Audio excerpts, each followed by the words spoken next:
Assalamualaikum warahmatullahi wabarakatuh. Pemirsa, di mana saja Anda berada, selamat berjumpa kembali dengan channel YouTube Insan Dongeng. Pada malam ini, saya Bang Elgi akan melanjutkan Dongeng Indonesia Madu Prahara bagian kelima. Pengarang Bapak Motinggo Buse.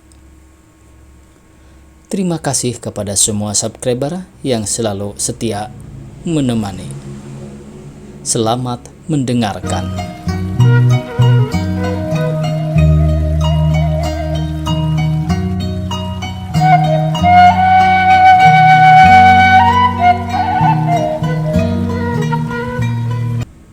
Kecupan itu pernah aku rasakan ketika kami mengembara sampai ke Balige, Bukit Tinggi dan Padang, sampai kemudian terlempar ke daerah ini.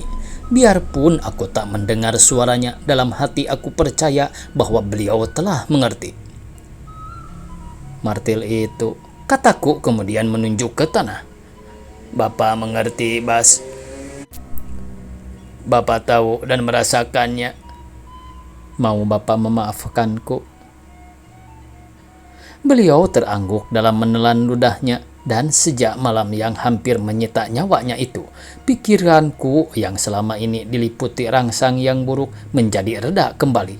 Kini aku benar-benar merasa bahwa tanah yang kami injak telah rata, dan semoga tak ada tanah longsor lagi. Tapi telah kupastikan kepada beliau bahwa aku harus pergi bukan karena apa-apa. Untuk membanggakannya, kukatakan bahwa kami berdarah pengembara, dan mungkin sekali aku akan ke kota kelahiranku, Kupang Kota.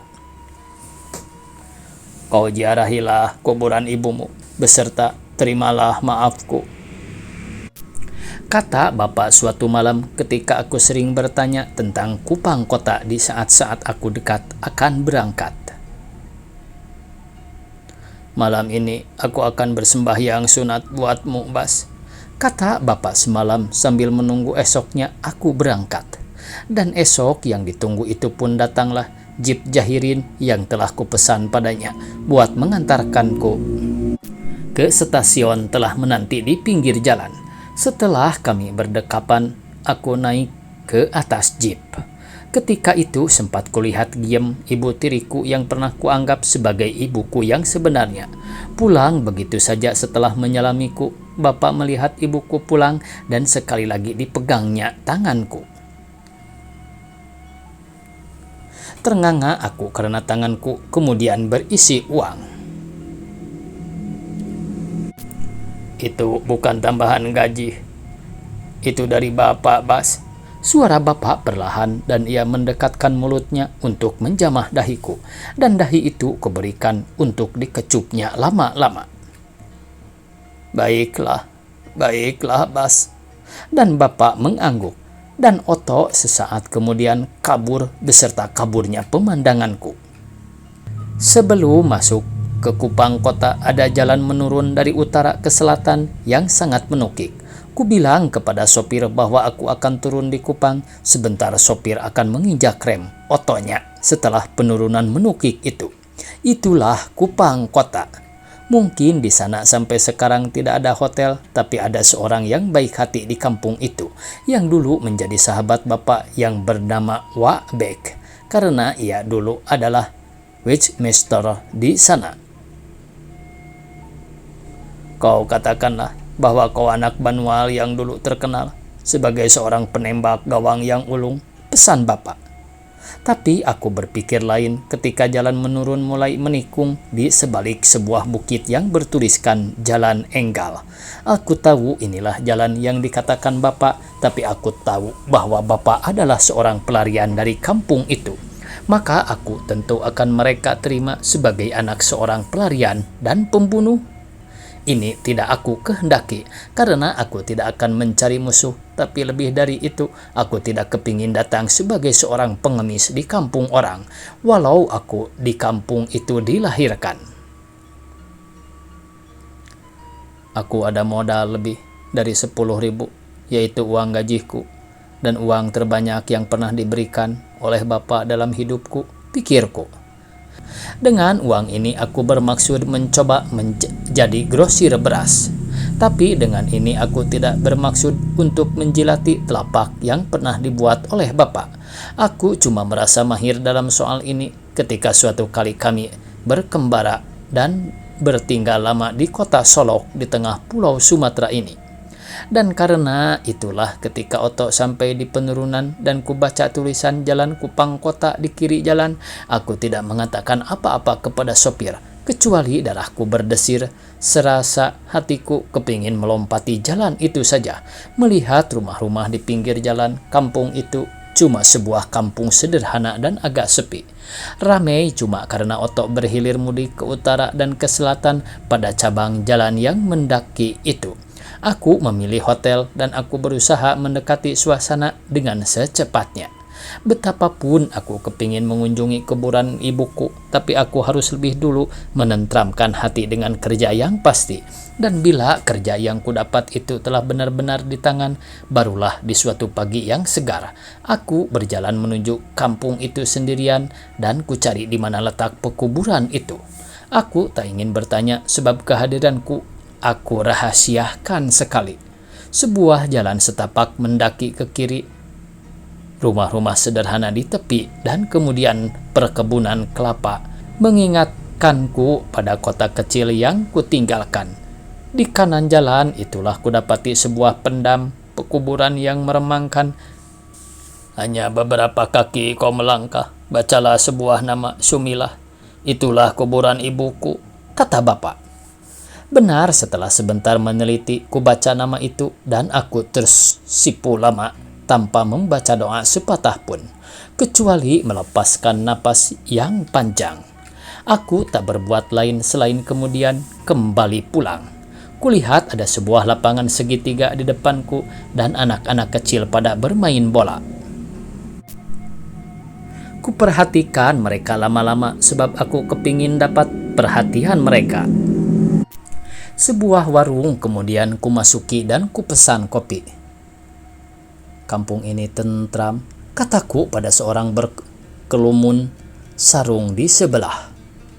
Ya, saudara dari mana? Tanya empunya warung. Masih di hotel, saya kepingin cari rumah.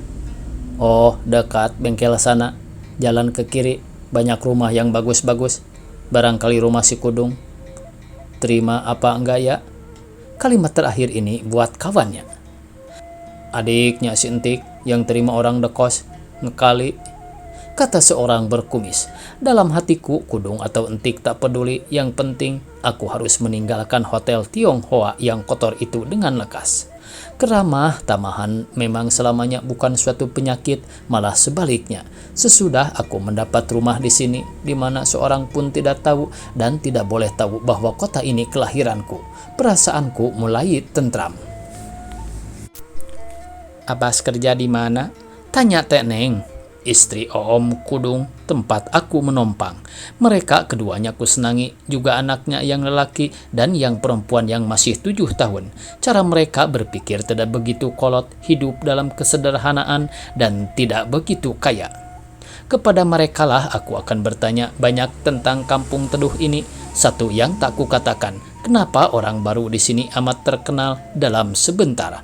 Bila pun kemudian langgar dan main bola menaikkan namaku di Kupang Kota, bukan sebab maksud lain, sebab sedikit demi sedikit aku mulai cinta kepada keduanya. Aku senang dengan kampung teduh ini, apalagi jika ada kenduri, bujang dan gadis yang berbantu ke rumah orang berkenduri saling beromongan dengan sesindiran dan senyum yang lepas. Menonton bersama ke kota dengan tiada makian dari siapapun. Mereka, penduduknya, tidak punya kecurigaan dan gunjingan jelek apa-apa. Selagi seorang masih berjalan benar, ada seorang gadis di antara sekian banyak gadis manis di kampung itu yang sering kepergok olehku di bioskop ataupun seturunnya aku dari Oto, tapi yang jarang pernah kutemui dalam tiap kenduri di kampung itu. Tapi kulihat Ia sering berjalan-jalan senja, berkunjung ke rumah gadis-gadis di sebelah rumahku, bergaul dengan baik, dan terkadang kutemui berbondong di bioskop bersama mereka. Aku kepingin kenal dengannya bukan sebab apa, kecuali sebab mana juga laki-laki yang mulai jadi lelaki yang sungguh-sungguh ada menaruh hati kepadanya. Membuka toko buku adalah suatu pendapat baru buatku, di samping jadi grosir beras yang menumpuk keuntungan. Dan bagi kota-kota di daerahku yang tampaknya makin maju, kerja begini akan membuka banyak harapan. Sekolah-sekolah makin berkembang baik dengan modal yang cukup besar, secara besar-besaran pula. Hijrah kerja begini dalam 6 bulan tampak menguntungkan. Adakah menjual buku ilmu jiwa, Dr. Probel? Ku dengar suara itu kepada penjaga tokoku ketika aku mengikat buku buat ku bawa ke rumah. Tidak ada, jawab penjagaku. Tapi ketika kami saling memandang, dan inilah untuk pertama kali, aku memang sudah pasti dialah gadis yang berumah di depan rumahku. Di rumah saya ada, kataku kepadanya, dan ia tersenyum setelah mengucapkan, "Oh," dengan nada kemalu-maluan. "Kakak di depan rumah saya, bukan?" tanyanya membumbui. Aku mengangguk dan ku bilang akan ku antarkan nanti sore atau siang ke rumahnya. "Kabarnya di SGTK kan?" tanyaku ketika kami satu oplet ke Teluk Betung. 5 kilometer dari kota tempat aku membuka toko ini ke selatan. "Ya, SGTK Kaverius Penengahan," suaranya kemalu-maluan. "Kita sering bertemu di bios," kataku agak kaku. "Oh, saya mestinya sama-sama kawan sekampung, seperti Titi, Nur, Cek Siti, dan banyak lagi," katanya. "Kenapa kalau kenduri-kenduri tidak pernah kelihatan?" "Kalau lebaran sih bisa, tapi kenduri tidak." "Kenapa?" "Saya Kristen." Aku menyesal menanyanya banyak, tapi sifatku memang suka sering berterus terang dan berbuka hati. Tapi aku ingat kemudian, ya bahkan ini yang terpenting, bila aku kepingin tahu banyak tentang dia adalah sama saja memasang sebuah bumerang. Ia pun nanti akan kepingin tahu banyak tentang aku, yang kemudian sekali rahasia yang selama ini terpendam akan terbuka jua. Namaku sebenarnya bukan Abbas. Aku adalah seorang anak pelarian yang pernah membunuh istrinya, dan ini tidak boleh. Dan mulai hari itu aku berjanji bila aku akan berterus terang, aku takkan memulainya dengan suatu soal yang kemudian menutup mati dengan segala harapan. Tapi perkenalan dengan Tatiana, nama ini jauh lama sudah kuhafal sejak aku mulai menaruh hati kepadanya. Menyenangkan. Ia lembut dan ramah tamah, begitu juga tante dan ibunya. Namun, betapapun aku sudah benar-benar jatuh hati kepadanya, pergaulan dengan langgar dan bola atau upacara-upacara kampungan seperti musik dan tarawihan sama sekali tidak aku tinggalkan. Semuanya menjaga bahul yang telah payah-payah kuusahakan agar terikat. Aku sungguh-sungguh jatuh cinta kepada Tatiana dengan diam-diam. Tapi betapapun tak kubilang, tentu ia sudah tahu bahwa aku cinta kepadanya, dan aku akan mencoba menanamkan pengertian dan kejujuran seada-adanya bahwa aku seorang yang hidup dengan kesederhanaan. Tapi betapapun aku amat berbuka hati, satu hal tidak aku berikan padanya, rasa rendah diri. Bila hal ini telah kuperlihatkan kepadanya, sama artinya aku mulai menanam racun buat masa perkawinan yang kurindukan. "Kapan kau ujian, Tat?" tanyaku sambil mempermainkan jari di atas buku tulis. Saat itu aku sedang membawakan sonata in F Major Opus 24 nomor 5 ciptaan Van Beethoven di pastoran gereja Katolik. Di Kupang Kota ada sebuah gereja Katolik yang hanya beberapa puluh meter saja jaraknya dari rumah kami. Aku kenal seorang suster yang sering memesan buku-buku pelajaran buat sekolahannya, dan ia pun adalah sahabat baik Tatiana. Dan lagu ini lagu yang mengingatkan aku kepada persahabatan dengan Gerhard Rebuscat di kota kecil Balige di tanah Batak. Ketika itu kuingat dengan baik pelajaran-pelajaran piano yang diberinya ketika aku berlari-lari kecil, bersembunyi untuk menghindarkan kerja memungut buah batang tuak. Bapakku marah-marah bila diketahuinya aku bersilengah dalam bekerja, tapi suatu hal, beliau tidak melarang aku mempelajari piano, sehingga kini aku tidak segan-segan membawakan ciptaan Beethoven. Bahkan Chopin yang kukagumi sekalipun. Tak kakak dengar, aku ujian bulan Agustus ini, makanya ku cari buku Probal dulu itu, di saat perkenalan kita pertama. Suaranya itu mengejutkan aku dalam kenang-kenangan manis begitu, dan aku teringat Danau Toba yang mencekam itu bukit-bukitnya, cerita-cerita orang Samosir tentang Boru Saniang naganya, pesta tuak. Oh, suaraku seperti mengimpi menatapnya. Sehabis lulus, kemana kau, Tat? Tanyaku beralih. Ngajar dong. Sehabis ngajar, apalagi? Tanyaku, ia hanya tersenyum. Kak Abbas ada-ada saja, katanya tersenyum. Bila aku telah dapat jawaban dari dia kemudian bahwa ia juga ada memendam harapan-harapan. Bersama cintanya kepadaku, kami sering pergi berdua bila malam minggu. Ibunya yang kupanggil Tante Kor melepaskan saja dengan percayanya Tatiana, sebab aku telah memberikan kesan baik kepada keluarga mereka sejak mulai pertama sampai saat ini. Tak menyesal kakak? Tanyanya di dekat sebuah batang asam yang teduh malam itu. Menyatakan dalam surat itu, sambungnya. Biar telah kukatakan, selalu akan kutulis juga surat, agar bagimu lebih berkesan, kataku.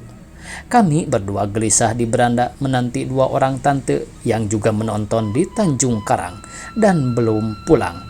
Kami lama berpandangan dengan hanya mata yang semilau sendiri. Aku tak ingat lagi bagaimana aku kemudian sampai menciumnya. Kenapa kau menangis? Tapi ia menggelengkan kepala begitu saja.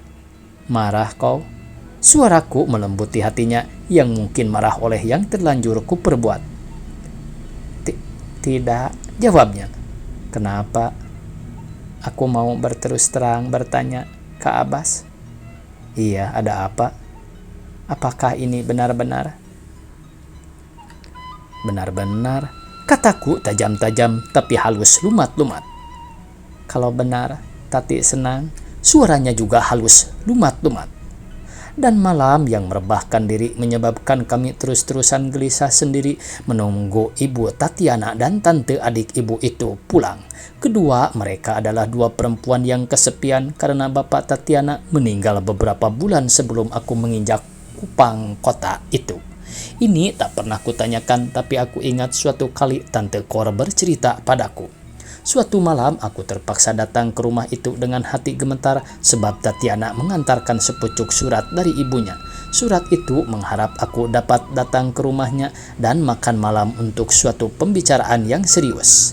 Tapi tampak bahwa tante itu seorang yang gugup dan sentimental. Selain merasa kesepian, ia menangis sebelum berkata-kata. Tante Kor tak tahu apa yang harus tante ucapkan, katanya. Aku tidak pula bisa berkata-kata karena takut bersama dugaan bahwa perhubungan kami akan diputuskannya tiba-tiba. Kemudian ia menggelengkan kepala. Tidak bisa, Abbas. Tidak bisa. Suaranya terputus dan bersama putus suaranya putus pula dalam hatiku segala buhul-buhul yang pernah kusambung beberapa waktu lamanya. Bagaimana juga resahnya aku tak akan kuperlihatkan kepadanya. Kutelan napas lambat-lambat dan tangis itu. Dari balik kamarnya kudengar tangisan Tatiana. Tak sampai hati tante melihat anakku menangis, katanya putus-putus pula. Waktunya habis pemirsa. Dicukupkan sekian, semoga esok kita bisa berjumpa kembali. Billahi taufiq wal hidayah. Wassalamualaikum warahmatullahi wabarakatuh.